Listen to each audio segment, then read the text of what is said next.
kayo sa sagot ni DA Secretary Drew Laurel tungkol sa 20 pesos bigas na remarks niyo po kay BBM versus BBM po. Ano ba sinabi niya? Pwede, saan sinabi ni... This is relayed by the OVP Media po. Yung baka may sagot daw po kayo regarding sa sagot ni DA Sec Drew Laurel tungkol sa 20 pesos bigas remarks niyo po versus BBM. O ano sinabi niya? Hindi ko alam. Sorry Hindi ko alam kasi. Ano sinabi ni... Hindi ko alam. Wala. Sorry, hindi rin namin. Ma'am? Ang sabi po niya ay matalino naman siya, di ba? Iba yung panahon noon at ngayon. Pag-aralan niya muna bago magsalita. Oh, okay. Yes. Tama naman siya doon. Matalino talaga ako.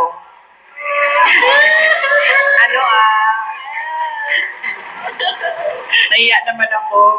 Hindi naman ako nagyayabang, di ba? Kasi siya naman yung nagsabi na matalino ako. So, thank you, Secretary Laurel, for saying na matalino ako. Finally, meron sa administration na nag-recognize kung gaano katalino si Inday Sara Duterte. But, ang sagot ko doon ay, huwag siya yung sumagot. Hindi naman siya si President Marcos. Diba? Hindi ko naman sinabihan si Secretary Laurel na, uy, nasaan na yung pangako mo na 20 pesos per kilo na rice? So bakit siya yung sumasagot? Ang pangalan niya ba ngayon ay Bongbong Marcos? Diba? At saka bakit nagtatago yung presidente sa likod ni Secretary Laurel? Si Secretary Laurel ba yung nagsabi nun? Hindi naman eh, di ba? Diba? Naalala niyo ba yon? Nakita niyo ba yung video na yon? Nangangampanya pa, di ba? Oh, di ba siya yung nagsabi? May evidence ba tayo na si Bongbong Marcos nagsabi nun? Well, si President Marcos ang nagsabi nun? May evidence tayo. So, hindi dapat si Secretary Laurel ang sumasagot. Hindi. And thank you for recognizing my intelligence. Alright. G from Daily Zamboanga Times. I would just want to ask po, with what is happening, may satellite office po kayo na mga nagsira din po. No? So dito, ang satellite office na hindi nagsiservisyo sa Zamboanga lang, pati sa Basilan, Sulu, and Tawi-Tawi.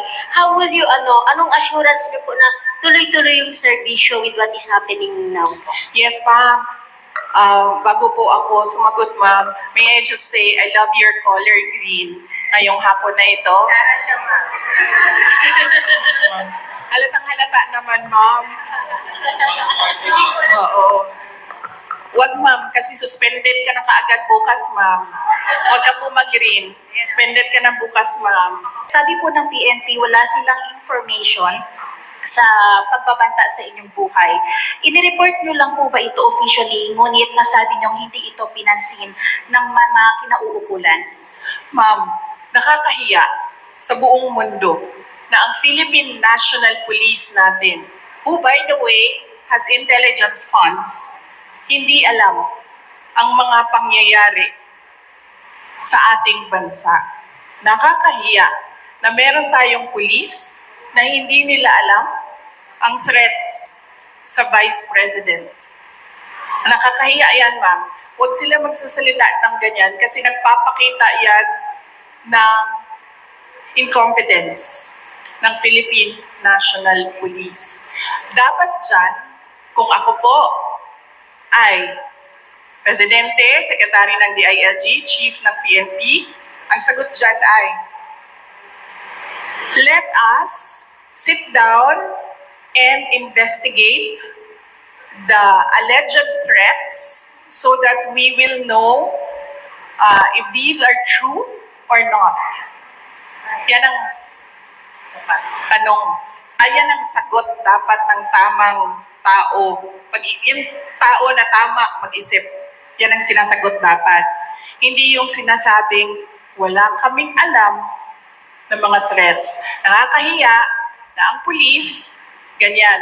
So, ibig sabihin, ang dami nilang walang alam ng mga pangyayari So kaya pala, nagkanya-kanya na ang mga kriminal dahil walang alam ang kapulisan. Nakakahiya para sa Pilipinas na naririnig na ang pulis natin ganyan magsalita.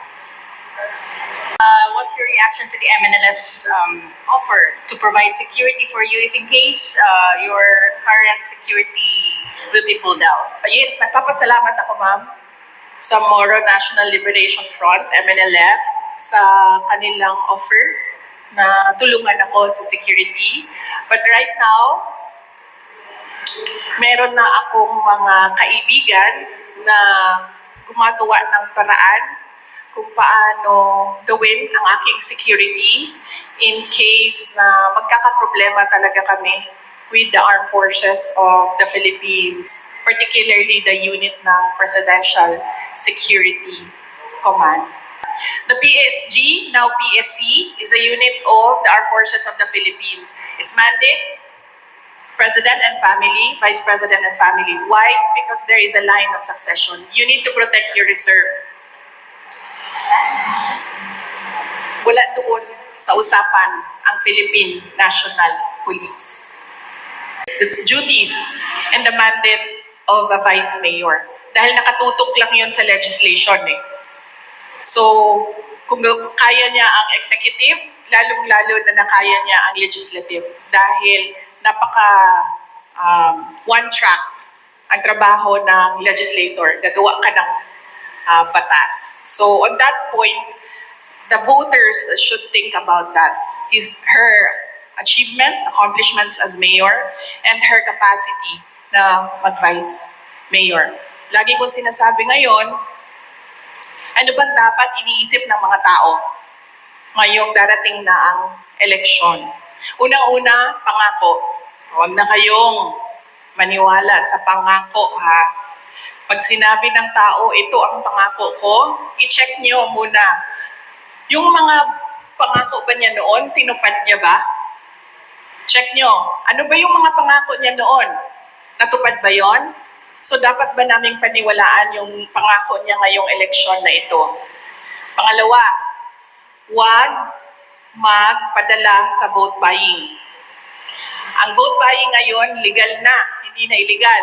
AKAP, AIX, MAIP, TUPAD, at kung ano-ano pang tinatawag na ayuda. Nagiging legal ang vote buying. Bakit nagiging legal ang vote buying? Dahil kontrolado siya ng mga politiko ngayon. At meron silang kota-kota sa pamimigay ng ayuda. So yan yung sinasabi ko. Yan yung proof ko na nagiging legal na ang vote buying na tinatago sa pangalang ayuda. At pangatlo, hindi dahil gikan yan sa pamilya ng mga politiko tulad ko, hindi dahil galing yan sa may tatay yan na mayor, may kapatid yan na governor, may anak yan na congressman, hindi dahil galing yan sa political dynasty ay ibig sabihin magaling ng kalibre niyan. Huwag ninyong iboto ang isang tao dahil lang sa nakaapelido niya ang gusto nyong kandidato. So yan ang paalala ko ngayong darating na eleksyon. Check promises. Tanggapin ang ayuda kasi pera ng bayan yan, pero huwag magpadala sa vote buying. Pangatlo, huwag bumoto dahil kaapelido o dahil nasa political na pamilya yung kandidato. Bumoto kasi chinek nyo yung mga promises niya at chinek nyo yung kakayahan niya.